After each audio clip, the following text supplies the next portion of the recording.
guys, welcome back to a brand new episode. We are coming close to the end of the season, but I cannot end the season without something great. So I hope today's episode is going to be that because I have someone who I really, really look up to, and he is Yusuf Hashim. Hello, Hi, Yusuf. everybody.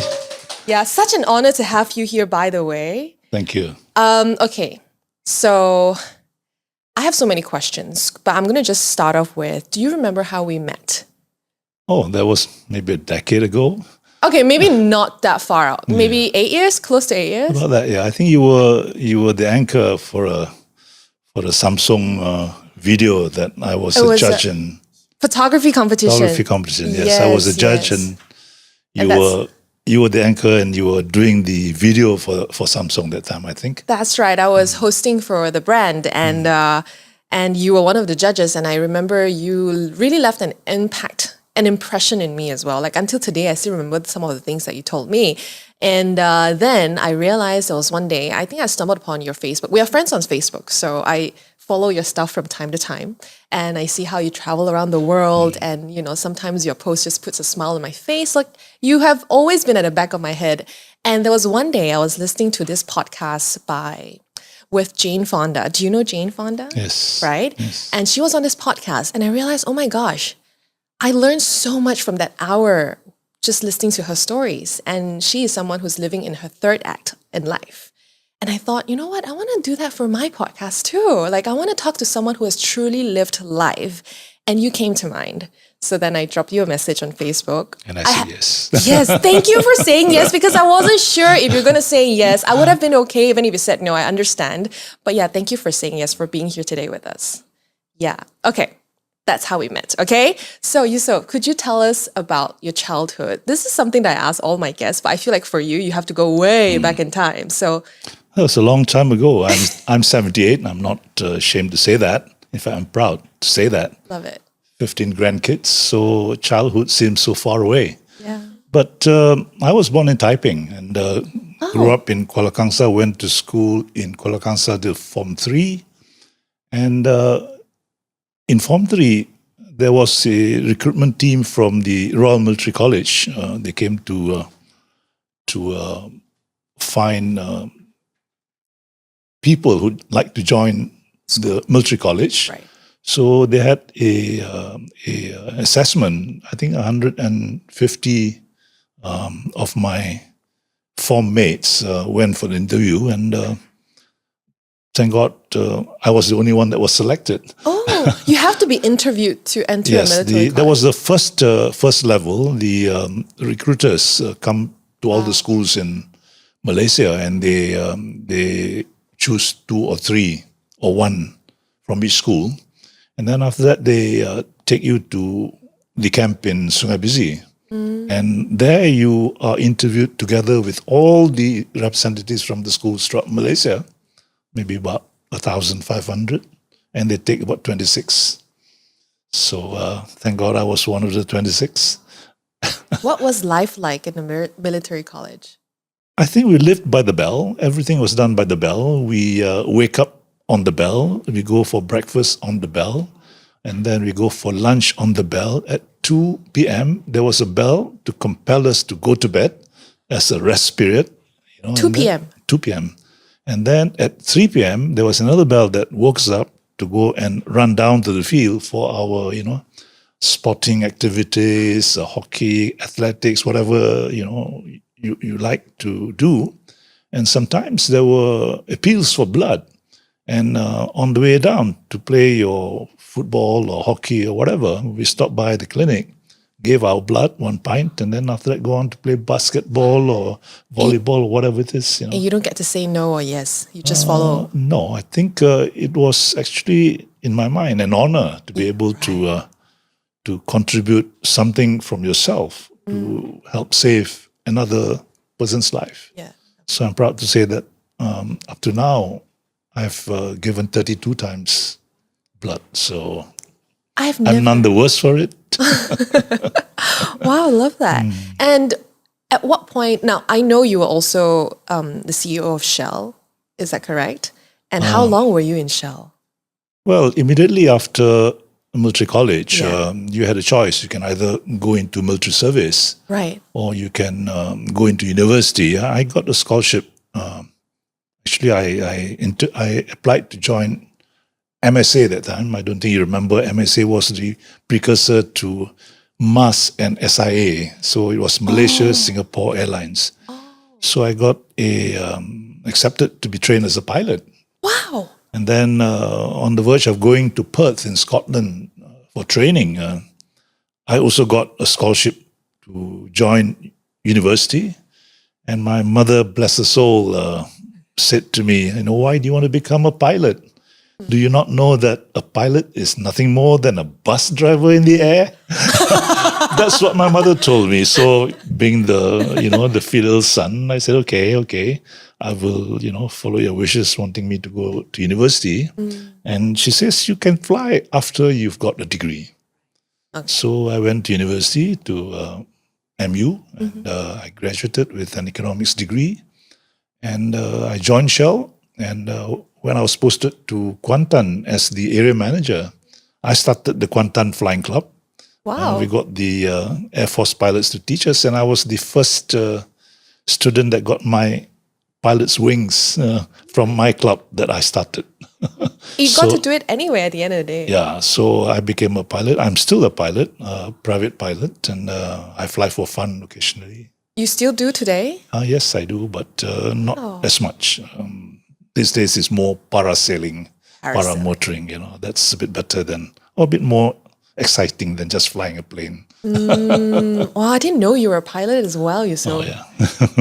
Wow, okay. So tell us about your life after university. I know you're such an advocate for early retirement, right? So how does one prepare for that? Because you retired at the age of 53, and Correct. that was 1999. Did I get it correct? 23 years ago. Oh, and wow. the last 23 years have been the best years of my life. So after retirement was the best That's years of your right. life. So I didn't retire, actually. I worked in Shell for 30 years. I quit in 1999 at age 53, at the peak of my career. I was managing director of Shell Chemicals, and I was retail market director for Shell Oil. Downstream, I was also retail market entry director for Shell Indonesia. And before that, I was working in London and Rotterdam for Shell Chemicals. So I decided to quit in 1999 because of several reasons. And I think this is something I would like to share with all our listeners out there, that, you ought to make the work stage of your life to be as short as possible. There are three phases in life. There is the education phase, which takes about 23 years before you can get a degree, and then you have the work phase of life. If you retire as normal at age 65, because the average lifespan of a Malaysian is 76, that leaves you with 11 years of retirement. So at 65, your body starts to shut down. Your knees are gone, and you've got aches here and there, and you might have, in fact, many of my friends have passed on before the age of 65. So I figured that if I retired at 65, then the 11 years, because 65 plus 11 is 76, that you have left, it's not retirement, it's actually a waiting to die period. Seriously, because your body is gone, you can't climb mountains. And I stopped working. I chose to stop working at 53 because I had things that I wanted to do. I had places I wanted to visit. I had a bucket list I wanted to tick. So if I waited at 65, I wouldn't have been able to do all that. But in order to be able to stop working at 53, you have to prepare for it. So what you need to do during the work phase of your life is basically, apart from earning a salary and all that, you need to create a retirement investment portfolio that will generate a passive income flow of at least 75% of your salary, Current salary. of your Yeah. last drawn salary, or the salary at the time that that you decide to retire. Okay.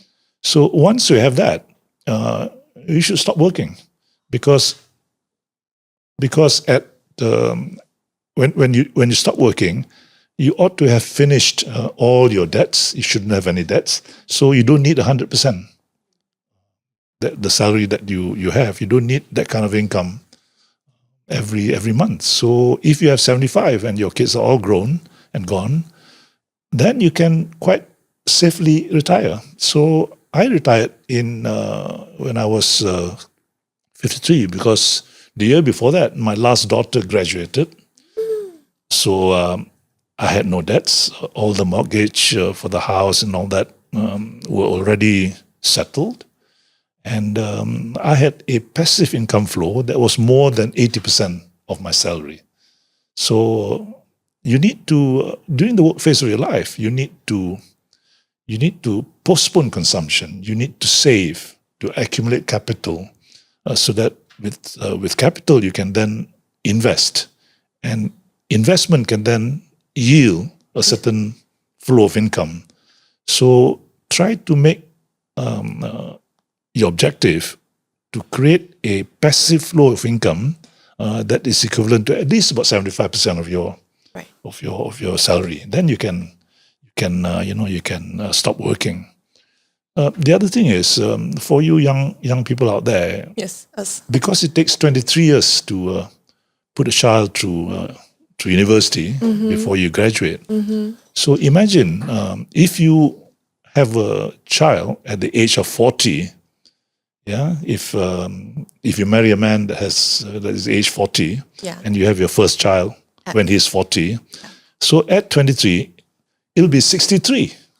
Oh my gosh. So supposing you have, because you're young and he's 40, and at 30 you have another child and he's 50, then the last child will be 50 plus 23 is 73. Yeah. So the lesson is, get married early, have your children early, finish your family obligations early. Then you can stop working and enjoy life. Right. Okay? Yusuf. So that's lesson number 1. Oh my gosh. Okay. Do you have lesson number 2? I have a few.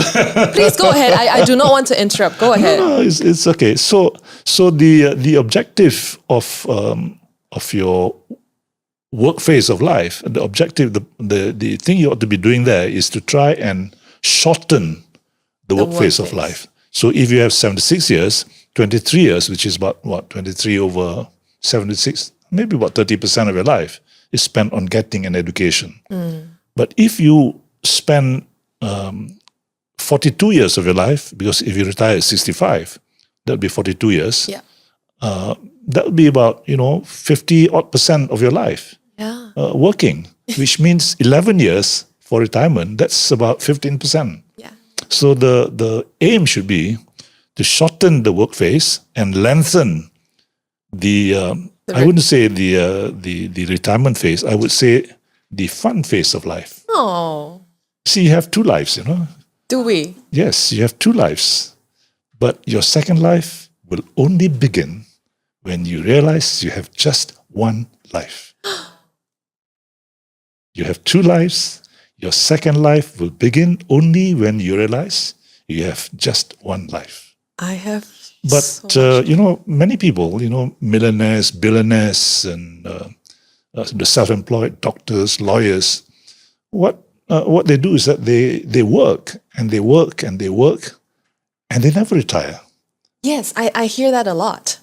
Okay? Billionaires never retire. Yeah. Why? Millionaires never retire because of this thing that human beings have, human beings have this thing called desire. You think you work, you make money, and then you think you have a lot of money, you find happiness, and you think when you have happiness, you find tranquility. We think, You think, Yeah. but it will never happen because if you're an animal or a snake, it swallows a pig, And then when it's full, it goes to sleep. And when it's hungry, it wakes up again and it swallows a pig again. And then it goes to sleep again. But a human being, you earn your first million, Yep. you will never stop because you want another million. When That you have is- 2, you want 4. That is When you have 4, you want 20. When you have 20, you want 100. When you are a billionaire, you want to be a multi-billionaire. So that's why people who are self-employed, people who are professionals like lawyers, doctors, and so on, they will work until either their health or death stops them. So my message for such people is, spend your money, because your money is not your money until you spend it. Hey. Okay, look. Wow. Last week, not last week, a couple of months ago, my billionaire friend died. I wouldn't mention his name, but he had about 2 billion in the bank because he was the one who built Westport. Okay. That money is not his money because when he died, he left behind 2 billion. And he never spent it. What was No, he doing spent, through? but that money wasn't his. Yeah, that's It true. never was his. In name, it was his. Yeah. The owner or half owner of Public Bank had 42 billion worth of assets. When he died at age 85, that money wasn't his money. So why do you want to earn so much money? Because if the chairman or the owner of Public Bank had 42 billion and he spends a million a day starting from 1st of January, 365 days later, he would have spent 365 million, Yeah. but his money would have grown to more than cover the 1 million that he had. You're right. He spent.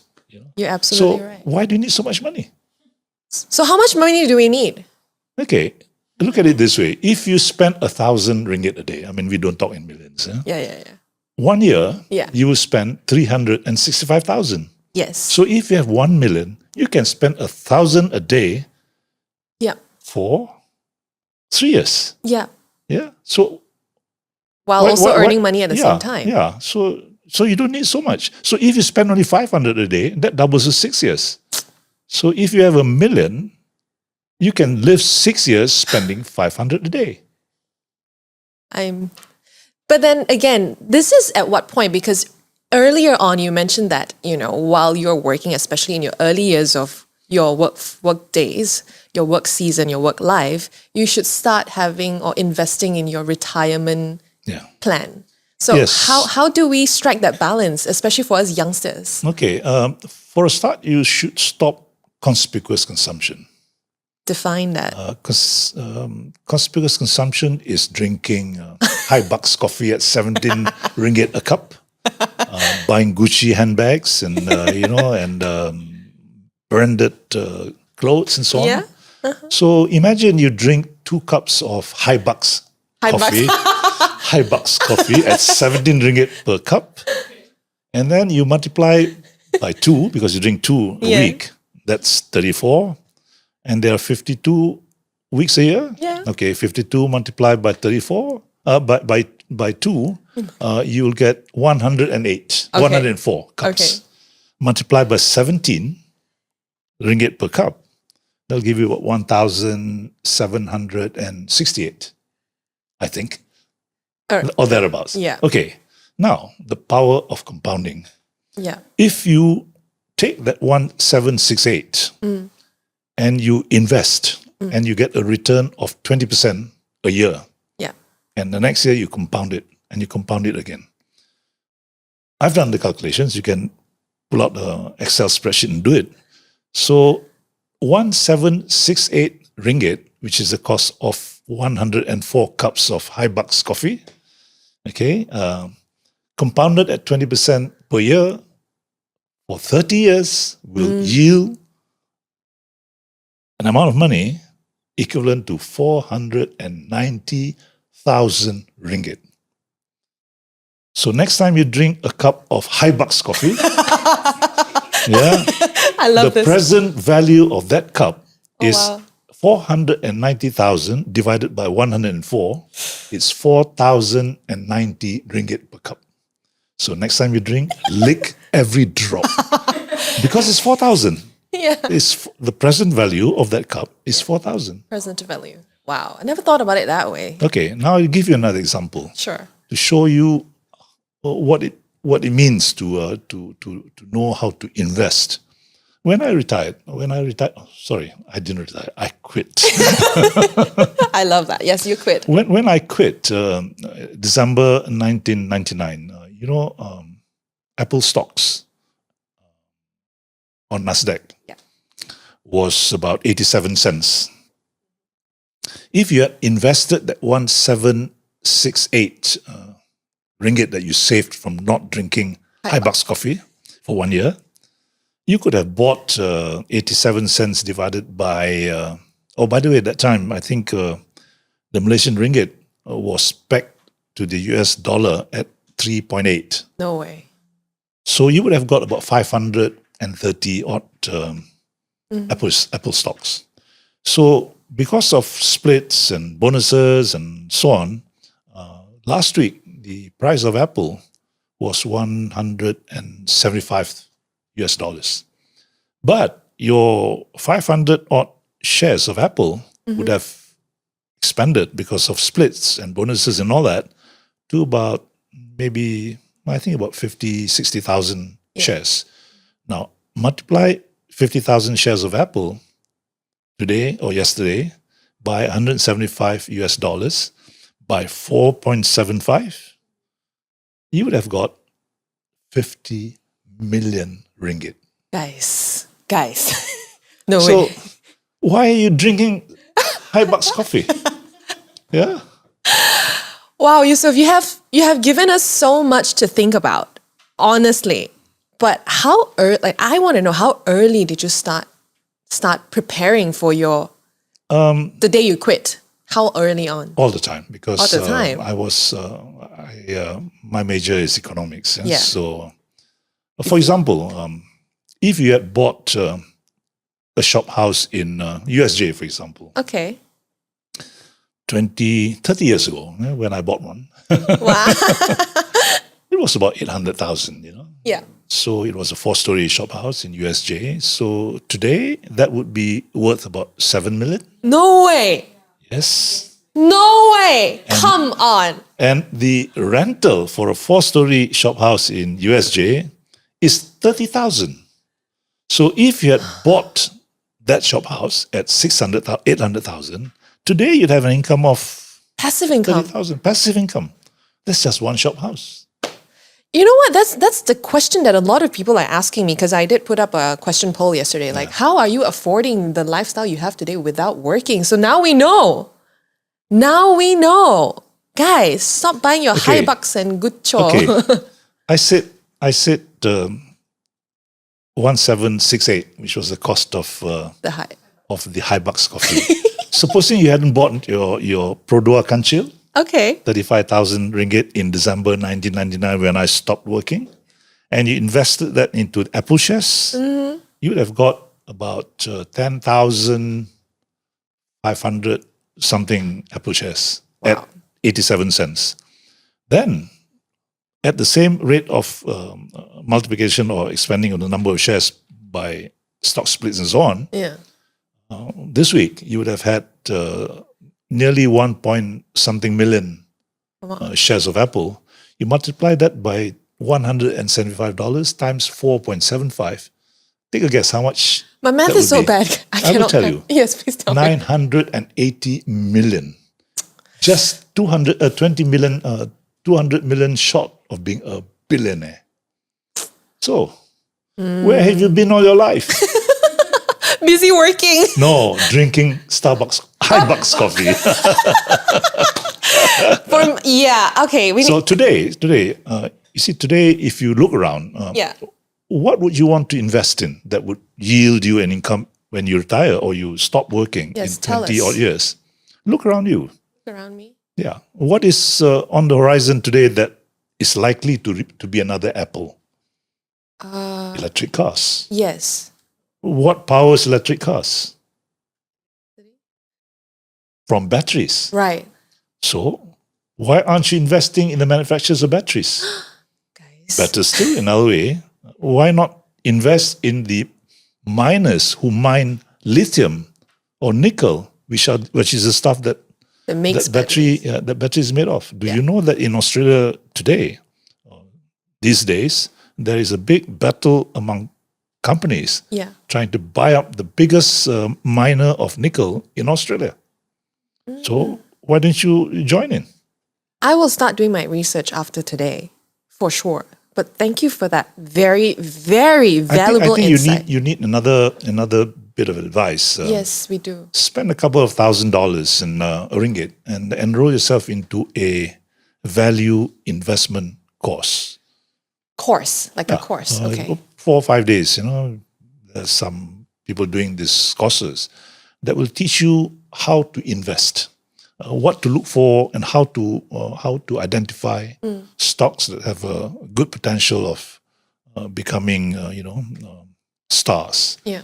They will teach you how to invest on Nasdaq instead of Bursa. Don't invest in Bursa. The local stock exchange, a lot of crooks in there.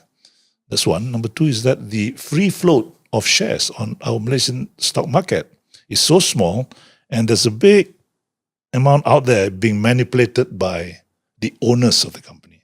So most of us who buy stocks on the Malaysian stock exchange are the minority stockholders. So these people are manipulating the thing. Bottom line is, if you compare the growth of the Malaysian stock market to Nasdaq, you'll find the Malaysian stock market is like that, and Nasdaq is like that. Yeah. So don't put your money in Bursa. Put your money in Nasdaq. So, but you need to learn how to invest overseas. These courses will teach you.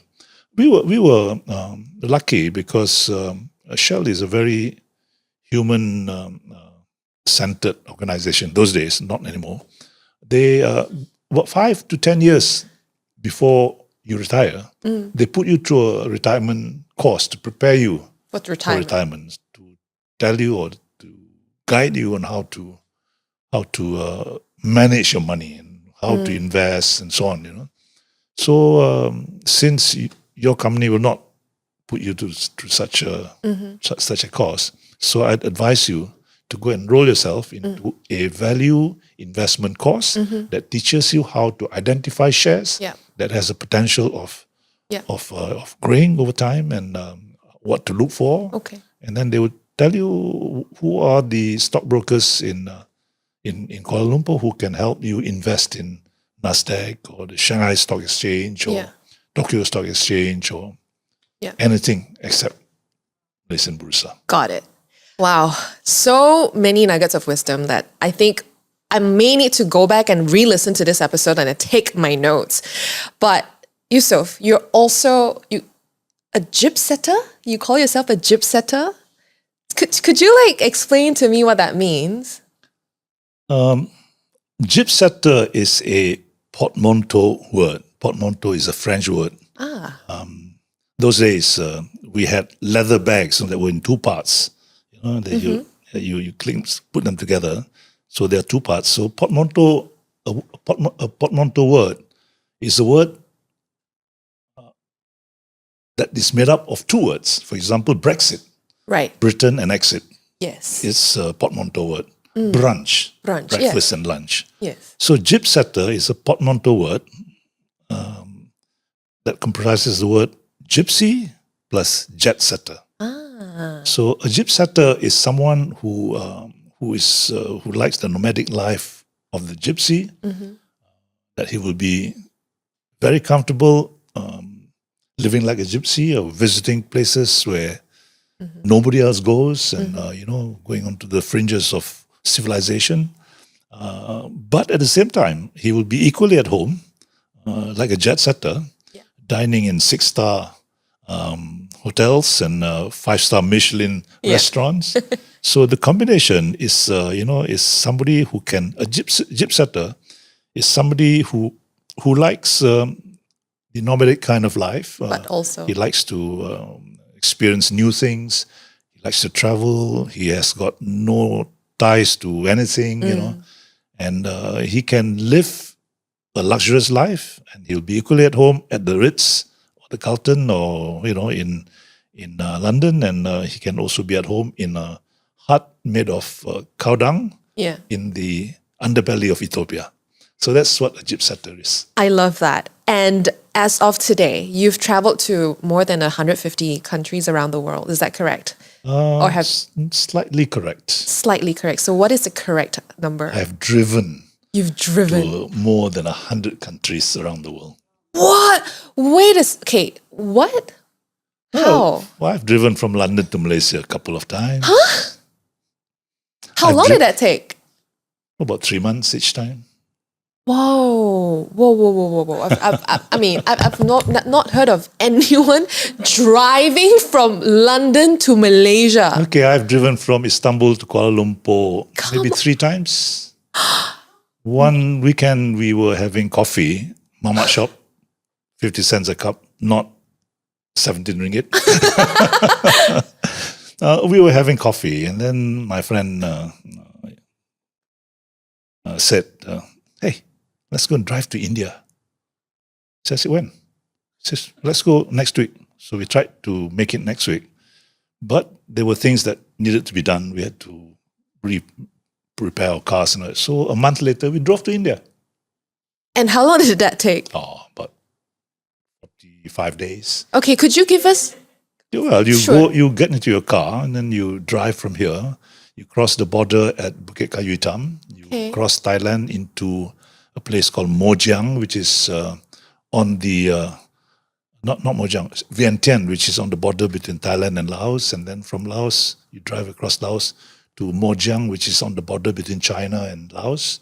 And from there, you follow the Yangtze River Valley, and you go into the Himalayas, and you go over the Himalayas in Tibet.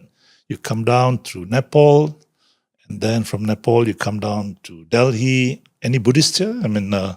Then you visit the birthplace of Buddha at Lumbini. And then from there, you come down to Bombay, Goa, and you cross the Indian Peninsula. And at Chennai, you ship your car back to Pok Klang. Okay, you don't drive back. You No, because no way. that You was can. me. Yeah, so you ship it back. Yeah. Okay, fair, fine. Then- Wow. Then after that, after that, somebody said, hey, let's go and drive around South America. So, okay, we shipped our car to Buenos Aires, and we drove from Buenos Aires to Buenos Aires clockwise. Took us about 90 to 100 days. You drove to more than 100 countries. So from Buenos Aires, you cross into Uruguay, Uruguay into Brazil, Brazil into Paraguay, Paraguay into Bolivia, Bolivia you go into Peru, Peru you go into Chile, Chile you go up north to Colombia, Colombia into Venezuela, Venezuela you come down again along the Andes into Argentina, Patagonia, you reach Ushuaia, in Terra del Fuego, you come up again, and you come into Buenos Aires from the south. Wow, okay, if you could pick maybe your top 2, I'm quite sure it's hard to pick your top favorite. What's your top favorite destination you've ever been, or your travel? I think there is no favorite. I think everyone is different. If you say what is the common thing among all these places that you travel, I think travel changes you. Travel broadens your mind. You travel and you come back, you're a changed person. Because when you travel, you meet people, you meet many different kind of people, many people of different skin color. They worship different gods. Yeah. They speak different language. Some wear clothes, some don't. You will discover that all these people that appear different from you, speak different languages and different skin colors, they actually have the same things that you and I want. What's that? Which is, they want food, enough food to eat. They want clean water to drink. They want a safe place to stay. They want a better future for their children. They want happiness. They want respect. They want love. And they want to be loved. Exactly like what you and I want, isn't it? Yeah. So then why do you think you're different? We're See? not any different then. Yeah, you are all the same. Even though your skin is different, you speak different language, and some wear clothes, some don't wear clothes. Some of the houses with cow dung and so on. You're all the same. You are Yeah. human beings. Yeah. You have the same needs and wants, and you want love, you want happiness, but yet there is so much, prejudice and bigotry in the world. If you travel and you see all this, then you come home, you say, "My God, I'm exactly the same as that guy over there," and his life is so much different from mine, but he wants exactly the same thing, and then you're thankful for what you have, because when you see the conditions under which they live, and they're happy, they're happy and they're safe. So here you are with air conditioning and bottled water and Starbucks coffee and all that. You are exactly the same. Yeah. So I agree. this is something that I thought would impact upon everybody if only they will travel. Then it will remove all the prejudice, the bigotry inside you, and every person. Doesn't matter who and what they are the same as you. Yeah, I love that. And I think I could definitely resonate because I went on my very first solo trip this year in my life. And you're right, it changed my life forever. And I've been talking a lot about this whole solo traveling, right? And I realized actually a lot of people are so scared to travel solo. What would you say to these youngsters who are scared to travel alone?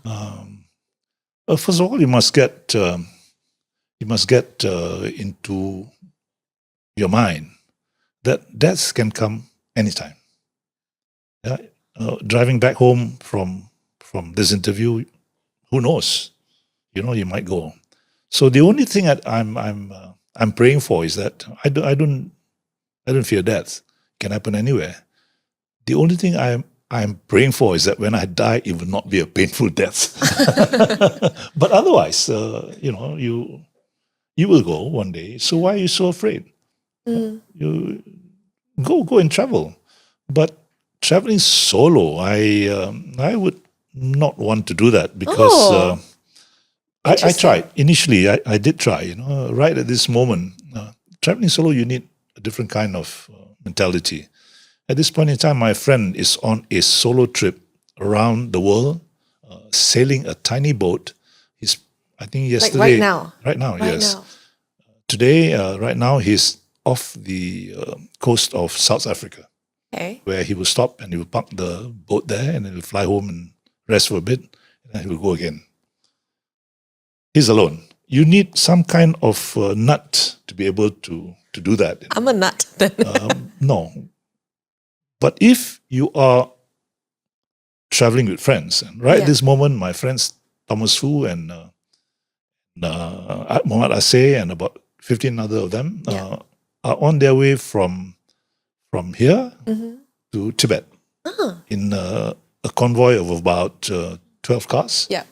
About 2 or 3 people in the car, and they stop everywhere and take pictures and eat the different foods and all that. So I think that is more fun. When I've driven across the Sahara Desert, by the way, I've driven from Cape Town to Cairo across the Sahara Desert to Casablanca. So if you want to cross the Sahara Desert, you don't want to do it alone, because if something happens, your car breaks down, as that happened to me. Our cars not break down. We arrange for fuel to be airlifted to a place in the middle of the Sahara. When we reached there by using GPS, the fuel was stolen. Oh my God. So what we do was we just took out whatever fuel was in all the other cars. We put it into 2 cars, and we camped in the middle of the desert for 3 days, because the nearest town was about 1,800 kilometers away. Yeah.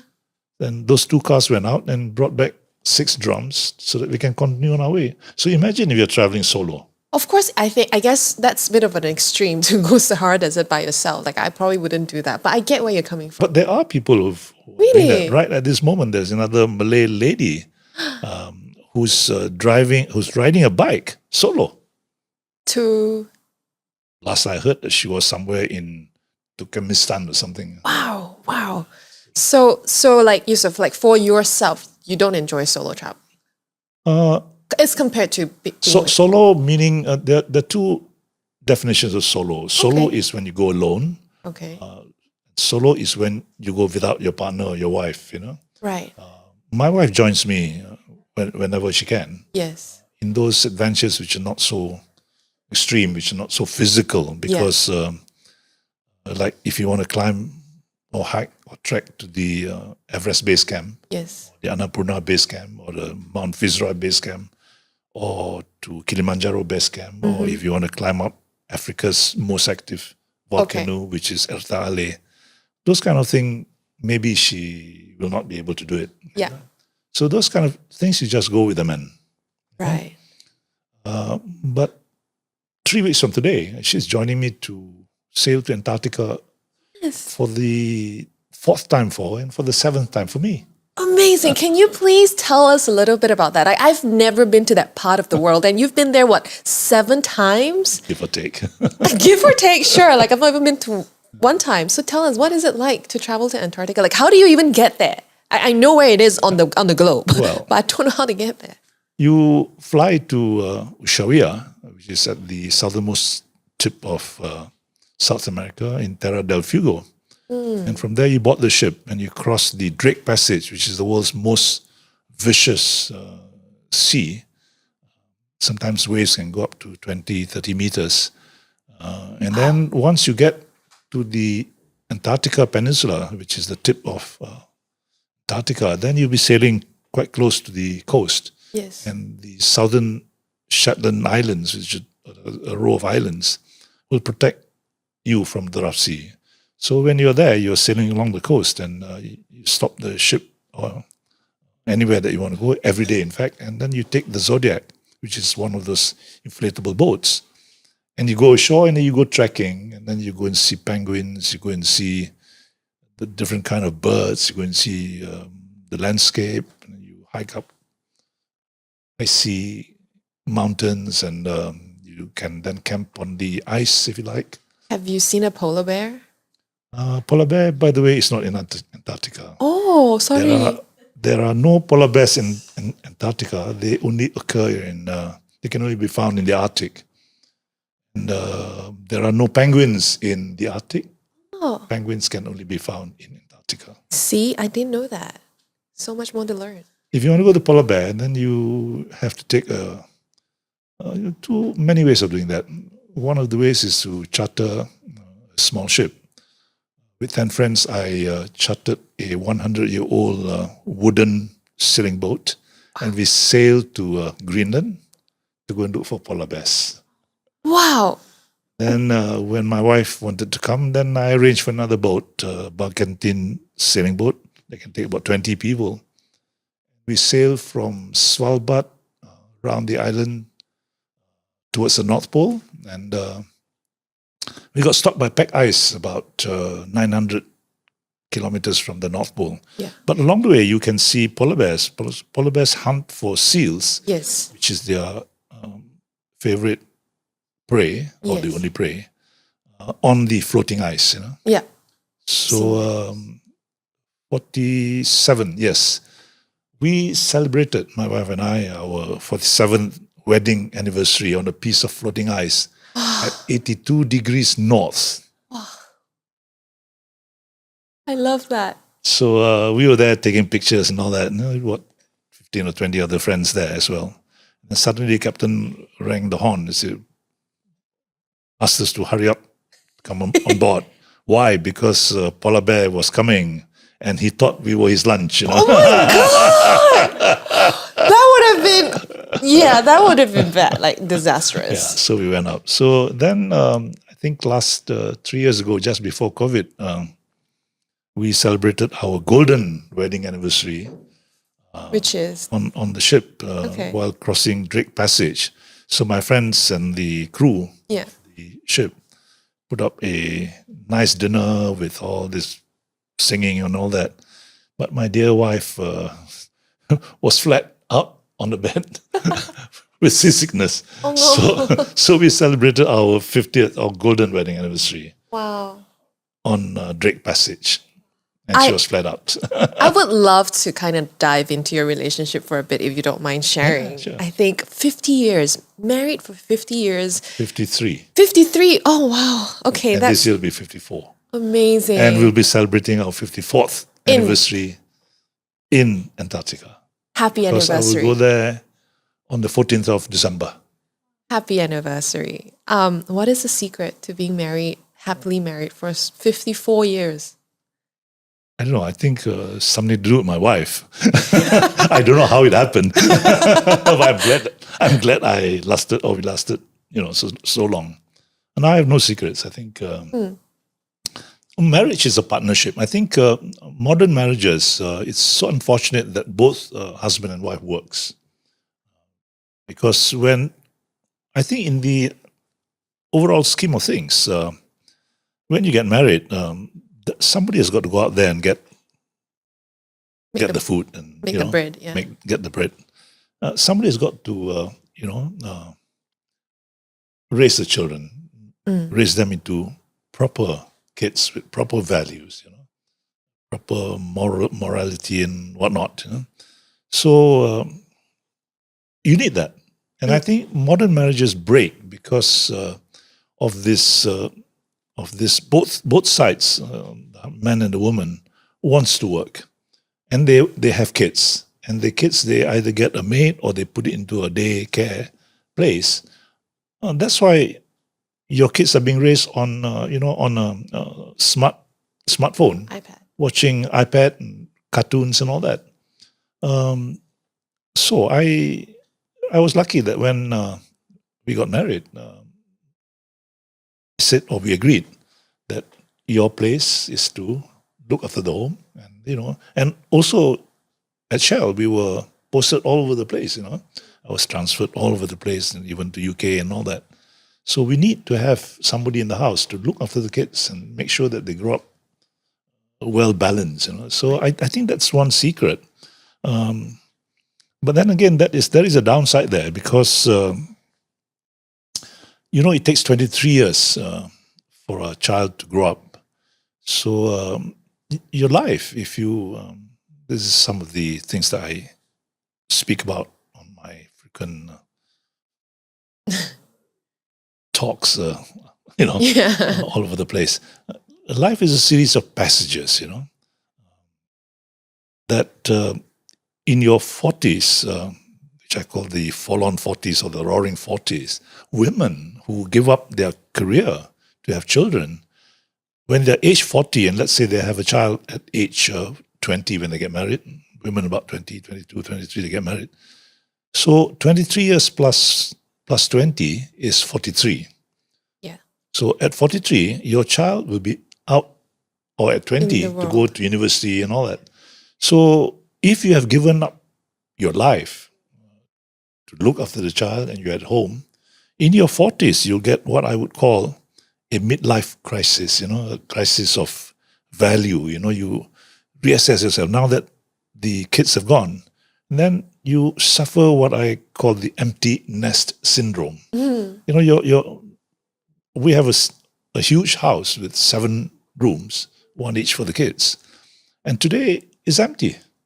Your house, you mean? Okay. So it's okay. What I did was we knocked down the walls on 3 rooms and turned it into one huge room for ourselves. I love it. So I have a study, and we've got a living room upstairs, and so now the 3 rooms have been converted into one. Yeah. But there are still another 4 rooms there, which my wife likes to keep it as it was, so that just in case when they come back. Yeah, for the kids come back, holidays. but they never do. Because when you have your own kids, they've got school, weekends they've got activities, so they come and they no longer sleep over. I think it's so refreshing, because I think all of the guests that have been on Head Over Heels have not lived the life that you lived. Like, your oldest son is how old again? 53. Exactly, and the youngest is in his 40s. Farah is 43. In her 40s. Like, so, that's the other lesson. Finish your childbearing adventures as early as possible. So get married early, finish your child rearing or getting your children as early as possible. Yeah. So that after 23 years, then you no longer have to bother about them. I love that in theory.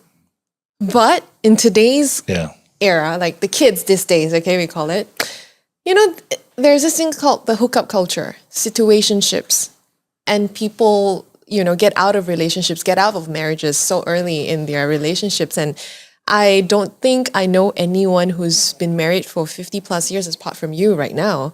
So when I listen to what you said, I'm like, oh my gosh, I feel like I have to rush. So what's your take on that for like youngsters today who are not planning to get married early?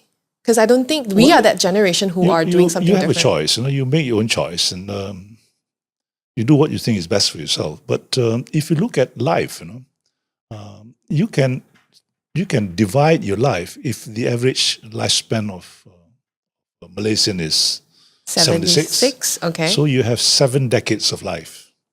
Yeah.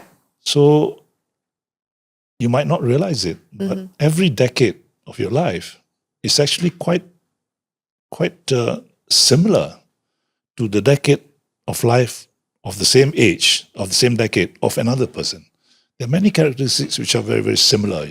So, for example, if you are in your first 10, 20 years of life, you're being brainwashed, whether you realize it or not. Okay. You are being brainwashed by your parents, by your cikgu, by your teachers, by your priest, to accept society's values, society's rules of what is right, what is wrong.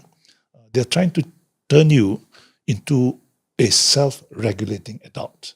Because when you achieve puberty, what happens is that you begin to discover that within yourself, you have something that want to do things, but always being prevented to do it because of external constraints. In other words, you want something, but you can't have it because law or the society or rule says that you can't have it. For example, that's the animal instinct in you, because an animal sees something that he wants to eat, he just takes it. Yeah. So you have that primeval quality in you. Yeah. So during the first 20 years of your life, you go to school and you attend classes, and your parents tell you right from wrong. They are trying to turn you into a self-regulating adult. Yeah. Not only that, they're also trying to train you to become a self-supporting adult. So that when you graduate at age 23, you are now free. In your adolescence and in your teenage years, you have to ask for permission to do anything, because your parents are looking after you. But after you get a job, after you graduate, you get a job, you're on your own. You're free to do whatever you like. There is nobody to tell you not to come back at 3 o'clock or not come back at all. So many people in their 20s, I call it your trying 20s. You try everything. You try tattoos on your face, rings on on your eyebrow, and that kind of thing. You sometimes develop, you try even bad things like drugs, Yeah. You try everything. And women normally, you are trying to look for a protector to replace daddy, Daddy issues. Yeah, and everybody else is trying to find a partner, a companion for life. Yeah. So you get married. But then in your 30s, you will find sometimes that, the 7-year itch starts, and you might get divorced, and you might become a single parent, and you have kids in school. Yeah. So your 30s, I call your turbulent 30s, because the choices that you make in your 20s come back to haunt you in your 30s. And when you get a job in your 20s, you think by 30, I'm going to be a millionaire, I'm going to be a general manager or chairman of president or whatever. But sadly, the reality is that by 30, you're not, If your career is going upwards, then it's okay. But many of us are not all that. There's always the probability that some like that, some there, and some like that, you see. So then you enter your 40s, If what you did in your 30s and your 20s are good, your career is progressing like that, then you get into what I call the roaring 40s, because you're progressing upwards. Yeah. But those who are not, it's the forlorn 40s, because you accept that you're not managerial material, Yeah. Then you get into your 50s. But another thing, your 40s, again, as I said, for women, it's the Yeah. the hormonal changes, the beginning of menopause. Yes, and all that's that. true. That impacts upon your behavior, your value, your views of life. And again, your children are leaving home, Yeah. So be prepared to encounter something called your existential crisis. Yeah. You then begin to ask yourself at 45, I have now raised all these children, they're all gone, and what am I? I gave up my job, Now I do nothing at home. Am I valuable? So you will get that kind of crisis in your 40s if you give up your job Yeah. to become a homemaker. Yeah. Then you get into your 50s. Your 50s, you either get into what I call your refresh 50s, or you accept whatever you are. So in your 50s and then your 60s, you become to what I call your serene 60s. Serene 60s meaning you accept Whatever life it is. It is what it is. Yeah. It's your Yeah. it's your motto, for life. What about 70s? 70s, my Alright. my age is called the sage 70s. Wow.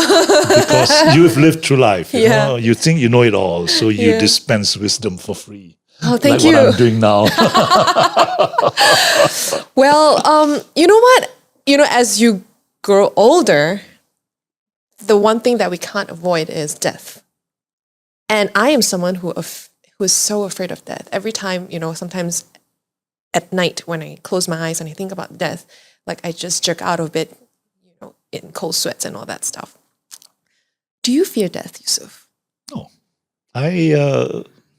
As I said, I'm ready to go. I just pray that when I go, it's not painful. Really? Yeah, I think my religion tells me that there is life after death.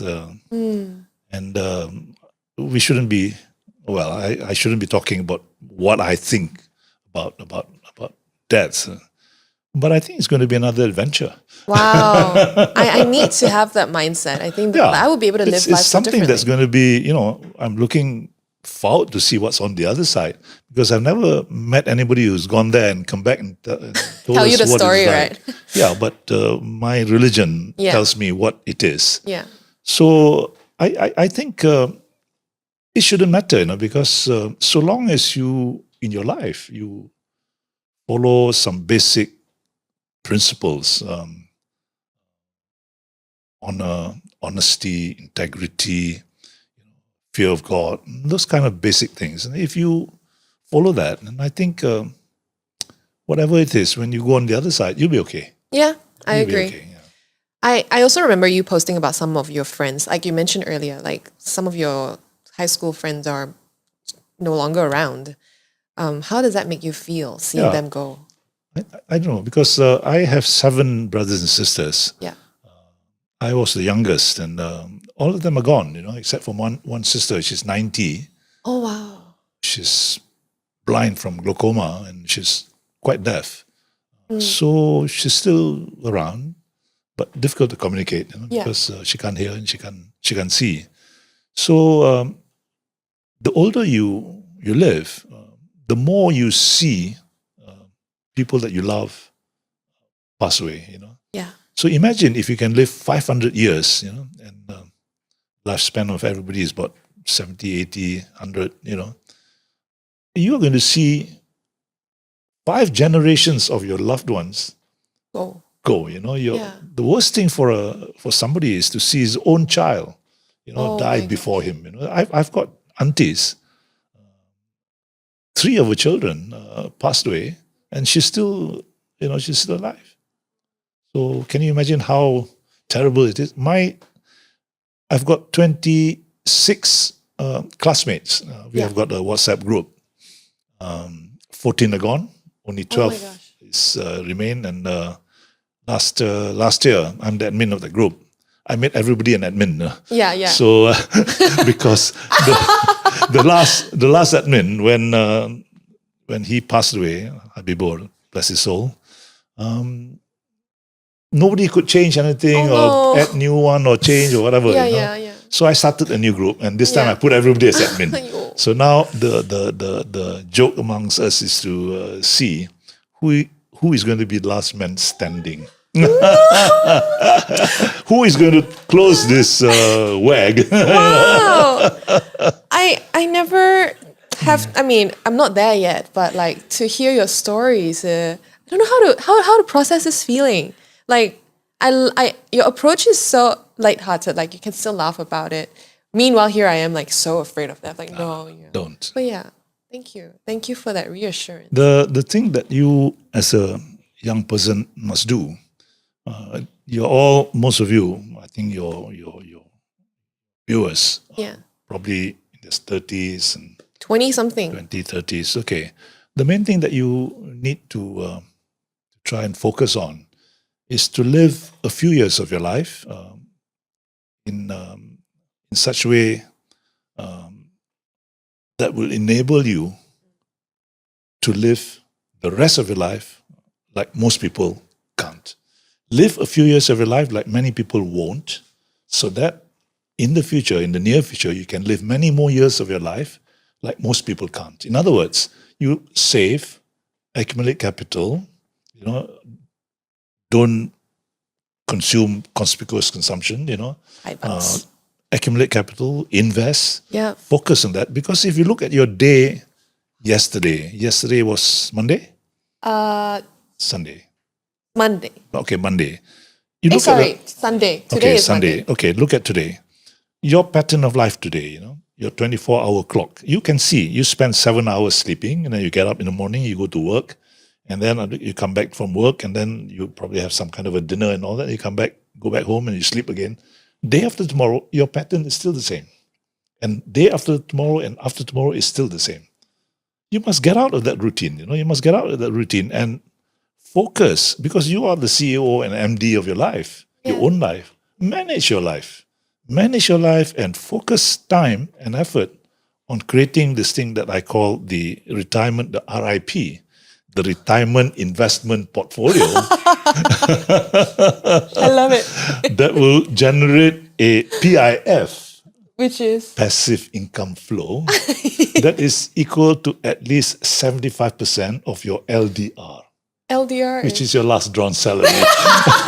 LDS, sorry. LDS. It means something completely different to us. So RIP, PIF, LDS. Got it. Taking notes. So break out of that routine, the circle of routine. For example, if you work for a company, you're supposed to work 8 hours. Yeah. Many of us who have children will send your kids to school and at 7:30. Yeah. So your office starts at 9, but because you send your kids to school at 7:30, you have 1 hour and 1.5 hours. So most of you will go straight to work. Yeah. So now you're supposed to work for 8 hours. So now you work 1 hour extra in the morning. Then when you come to the time that you have to leave for home, you look out the window, traffic is bad lah. I think I better wait for another 1 hour or so. Or it's raining, I wait for it to stop raining. So 1 hour here you work extra, 1 hour there you work extra. It's 2 hours, Do you realize 2 hours over 8 is 25% more hours working for which you get no money, no extra pay? Yeah. Why don't you use that 2 hours to think of how can I make some money for myself? Right?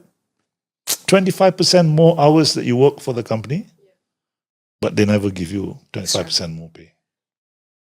Guys, take notes. I mean, I've never worked in a corporate company, but I'm sure a lot of you... I'm saying this to people who work. I'm sure a lot of them who are listening have... Because their life is so routine, send the kids to school, work late, go back, sleep, got company dinner, and then take the time away from family time, go for the dinner, go back, sleep. Same thing. Yeah. And because you have a salary at the end of the month, what happens is that you have no incentive, or you're not incentivized to save money, because end of the month you get the salary. So this is the biggest danger, because if you don't save, and if you look at the statistics, EPF did surveys and they found that most people will finish their EPF funds within 2 or 3 years of retirement. Oh, of retirement. So if you don't have a passive income flow, and you're going to finish your savings Yeah. at 68 when you retire at 65. That's why I say the 11 years after 65 is a waiting to die period. And most people, when you come to that stage, that last stage, the retirement phase of life, they become school bus drivers for their grandkids, babysitters. I mean, surely life is, is meant for better things. Yeah. Yeah. So if you retire late, that's what happens. And many of them become born-again Christians, born-again Muslims. Life should be lived. That is the second part or the second life that you have that you have to plan for. So the advice is try to shorten the work phase of life from the normal 42 years if you retire at 65 to maybe about, my case, 30 years by retiring at 53. Okay. And then focus on how do you create an investment portfolio that can give you that income. Yeah. I know what it feels like going to the gym and feel completely clueless and intimidated. I was once there. That's why I started Motion Lab. We're a fitness studio that focuses on small group classes and personal training. Our goal is simple: to help you move better so you can live better. Start your first class for only 49 ringgit today. For more info, go to www.motionlab.live or check us out on IG at motionlabmy. It's motionlabmy. A lot of them, especially those who are still in their 20s or probably early 30s, they still feel very lost in life.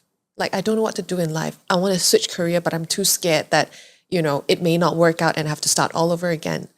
Any advice for those who are going through that right now? I don't know. Life is good. Life is good. Life is precious. Time is precious. Life is short.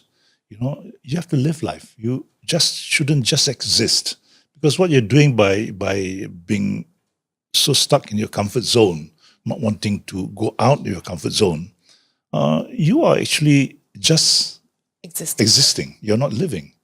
Living means wanting to do the things that you want to do, I mean, the world out there is beautiful. 3 lifetimes, you will not be able to see all of it, So just try to go out there and see the world while you can.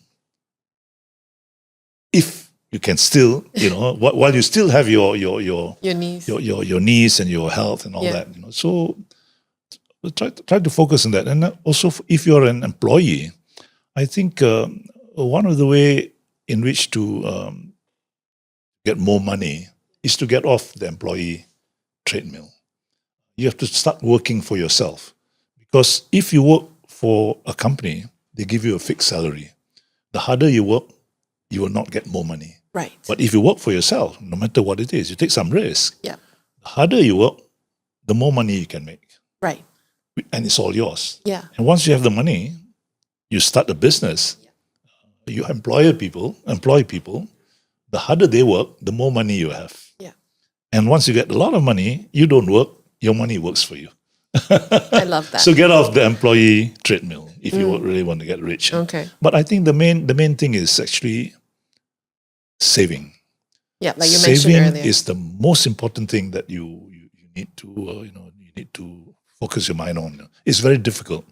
It's very difficult because we live on some of us, and the most critical thing that you have to be careful about is this credit card. This credit card actually is a curse. Because Do you have a credit card? I have a few, but I never use it. But my car is 30 years old. Oh. So I haven't changed my car for 30 years. My wife's car is 35 years old. Wow. So it's about time that I changed it, because now it's costing more money to repair it. Maintain it. So stop all this conspicuous consumption. You have to save in order to accumulate capital. Yeah. And you need capital in order to generate a passive income. Yeah. So you need to live a few years of your life like many people won't, Like you said earlier. Yeah, so that you can then live many years of your future life like most people can't. I love that. I think that's such a great way to put it. So I hope you guys, took notes. And now we are coming to this section where we will teach you some Gen Z slangs. Or maybe tell you some Gen Z slangs and you just have to guess what it is. Gen Z. Gen Z. So I am a millennial. Is he a boomer? Baby boomer. Boomer. Yeah. Yeah, you're a baby boomer. And then there's the after boomer is what? Now it's a Gen Alpha. Oh, now it's a Gen Alpha, yes. But Gen Alphas are still babies, right? So they can't really walk. They're not in school yet, right? Is that correct? Oh, Gen primary school already? Oh my goodness. Now so it's fast. Gen X, Gen Y. Gen X. So nowadays Gen X have this slang. Like they have their own lingo, their own language. So what did I say? Sorry, my bad. So these days Gen Z has their own lingo, their own language. And we thought just for fun to get you to guess it. Because you do have grandchildren, right? Yep. Any of them Gen Zs? Yes. There, you can communicate with them then. Okay, so I'm going to give you a word and you can guess the meaning of it. Keep it short, right? I'll let you know if it's correct or wrong. The first word is slay. Slay? Slay. Never heard of it. Do you want to guess what it means? You can just give a random throw guess. Slay, maybe relaxing or, Okay, I'll give you a word. What's the word? Your outfit is slaying. Oh, okay. Cool. Cool. Okay. Close. So it means amazing, wonderful, gorgeous. You're looking so good, right? You're slaying. Okay, second word. It's giving. Never heard of it. Give. Come. I'll take it. How do I describe this one? I'm not a Gen Z. Describe something like, for example, your outfit today. It's giving Yeah, you're trying to describe something. Okay, your look. distinguished gentleman. Yeah, you're giving like a cool grandpa. Like you're giving. Like I'm giving like school teacher. It's giving. No, I've never heard of it. Never mind. That's the whole I think I'm point. behind time. Yeah. That's the whole point, okay? Okay, this is easy. Spill the tea. Spill the tea. Yusuf, spill the tea. Tell. Yeah, I don't think this Say it is... out. That's easy. Right? That's not really. Okay, that's easy. I'll give you an easy one. Okay, this one. Yusuf, you ate, devoured, left no crumbs. Oh, you conquer everything. Is that correct? Well, technically, yes, you're correct. So you can go to your grandchildren, say, what's his name, your grandchildren? Grandchild? Well, 15 of them. Okay, 51 of them. Hey, you ate, you devoured, you left no crumbs. They will like drop their jaw to the ground. Well, they trade in ETFs and Wow, okay, there you go. I don't even know this one. Let it cook. Oh, let it go. Or or Is that correct? Well, trust the process. no. Is that let it Yeah. Let it brew. Yeah, brew. Yeah. until it becomes I tell you, the Gen Zs these days, They're all, I don't understand. I don't understand them. I don't Okay, know, so this one. Ooh, that hits different. it's different. Oh, that is cool. It's nice. It's good. Huh? I like it. Or Yeah, it is yeah. different from the rest. Okay, last one. Situationship. Situation. Ship, like relationship, you replace the... Situationship. Yeah. It's all Greek to me. Really? Oh my gosh. So you What see, do you the think it baby is? boomer is so far from what was Gen it? Z. Gen Z. Oh. Would you want to 60 take a years. guess? No. Okay, so situationship is something that a lot of youngsters these days get themselves into. It's not a relationship. It's a situation when two parties are in a somewhat of a romantic relationship, but they're not official. They're not actually Situationship. they're not actually boyfriend girlfriend, but they're like doing things that boyfriend girlfriend does, but they don't want to define the relationship. So like I'm in a situationship. Like what do I do? You get it? Yep. I love that. I have no, chance to this kind of a. We'll never know. You never know. You never know. Okay. Thank you. Thank you for participating. That was so fun. But I always end the podcast with 3 questions. Like you can answer them in either 3 words or short sentences. Okay. The first question is, Yusuf, what are you currently head over heels for? What? What are you currently head over heels for? Oh, I think quite a few things actually. If I start from the time I retired. I was in photography. You quit. Yeah. Time you quit. When I quit. Right now, I have got 3 million pictures in my hard disk, 80 terabytes, Wow. by the way. And I use DaVinci to edit videos, and I've got the Adobe suite. I started using Adobe from version 3. Wow. Which was in the 80s, I think. So anyway, I am now having fun giving this kind of, sharing wisdom, sage 70s. Love it. I've written about 15 books.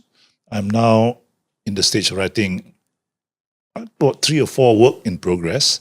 There's one book which I'm doing, which is a coffee table book. That is I intend to do that as a catalog for a solo exhibition I'm planning to do maybe next year. Let us know when. Last month, in August is 2 months ago, I sold 6 of my pictures on canvas, giant size, about 1.5 meters.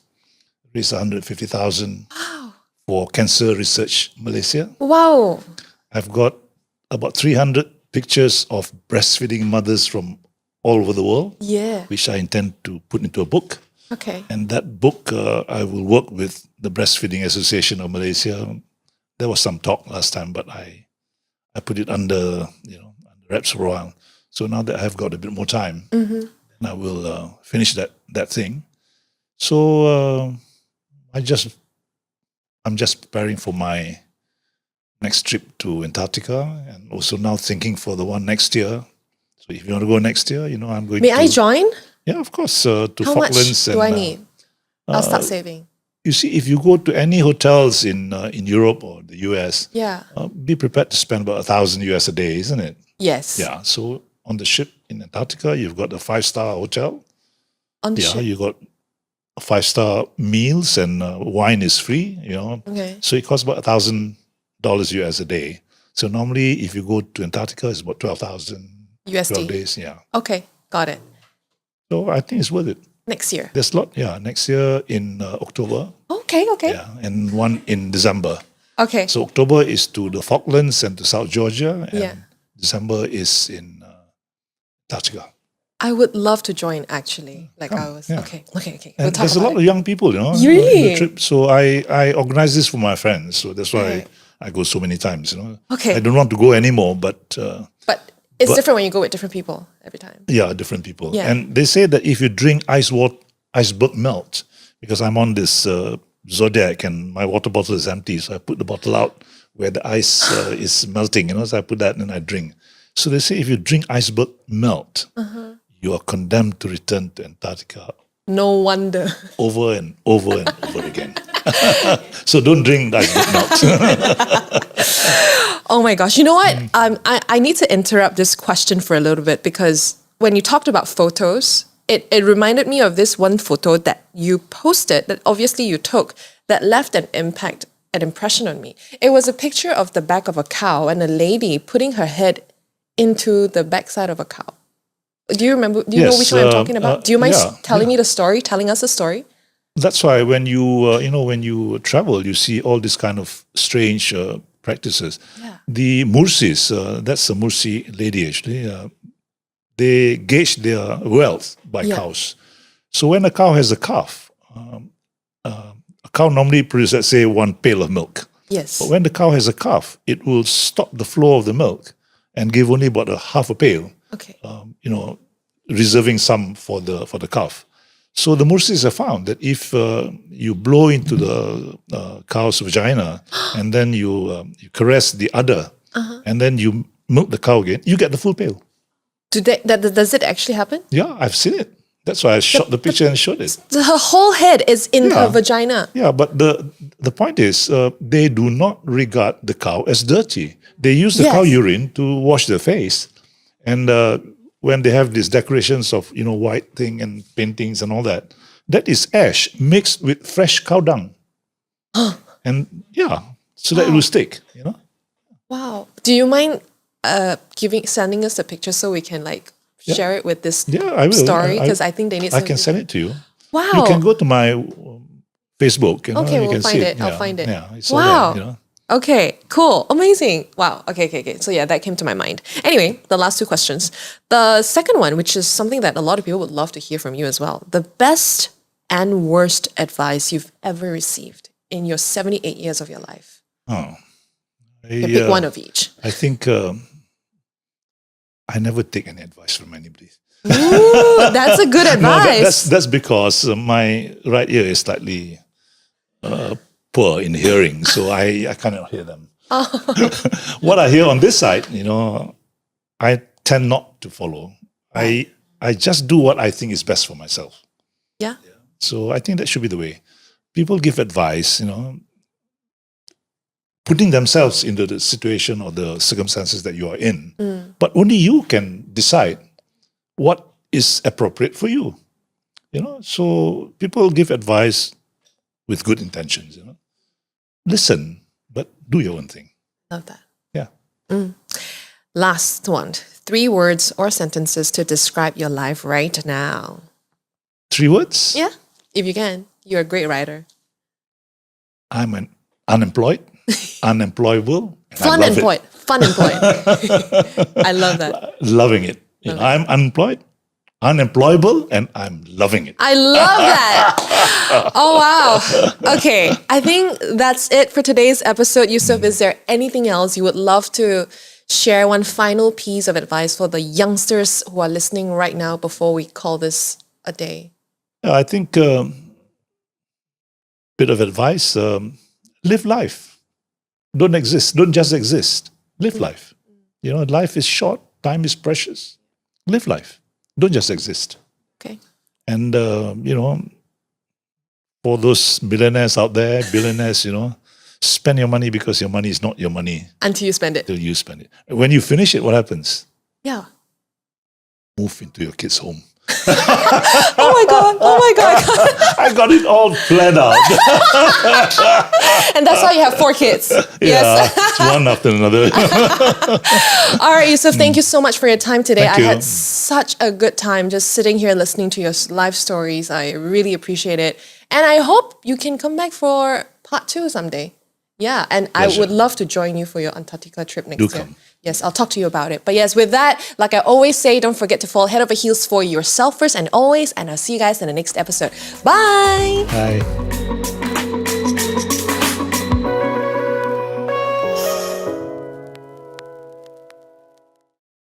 I know what it feels like going to the gym and feel completely clueless and intimidated. I was once there. That's why I started Motion Lab. We're a fitness studio that focuses on small group classes and personal training. Our goal is simple: to help you move better so you can live better. Start your first class for only 49 ringgit today. For more info, go to www.motionlab.live or check us out on IG at motionlabmy. It's Motion Lab MY.